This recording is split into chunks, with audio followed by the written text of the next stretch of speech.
Ташкент су арнасының делегациясы су ресурстары маркетинг жауапкершілігі шектеулі серіктестігіне сапарын аяқтады.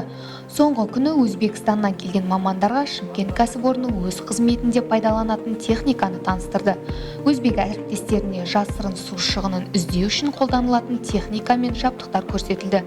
Мобильді зертхана микроавтобус негізінде 3 адамнан тұратын штатқа және еуропалық үлгідегі барлық қажетті жабдыққа ие. Кәріз коллекторларын тексеру үшін пайдаланылатын Равион мобильді телеинспекциялық жүйесі көрсетілді. Бұл дрондардың көмегімен жерасты тексерулерін өткізуге, айналмалы жөндеу жұмыстарын жүргізуге мүмкіндік береді. Ташкент су арнасының мамандарына басқа да техникалар мен жабдықтар көрсетілді. Әріптестерге су ресурстар маркетинг жауапкершілігі шектеулі серіктестігіне енгізілген технологиялар және оларды тиімді пайдалану туралы толық есеп берілді.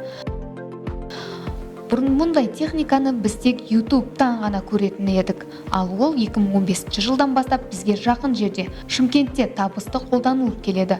Сондықтан Қазақстандағы әріптестеріміз үшін өте қуаныштымыз. Бізге басқа да жаңа жабдықтарды көрсетті. Сумен жабдықтау және су бұру жүйелерін пайдалану кезінде қолданылатын жаңа технологиялар туралы айтып берді.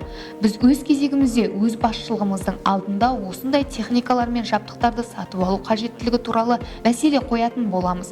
Өйткені мұның барлығы коммуналдық мәселелерді тиімді әрі жедел шешуге мүмкіндік береді. Тараптар алдағы уақытта да тәжірибе алмасу бойынша белсенді жұмыс жүргізуді жоспарлап отыр.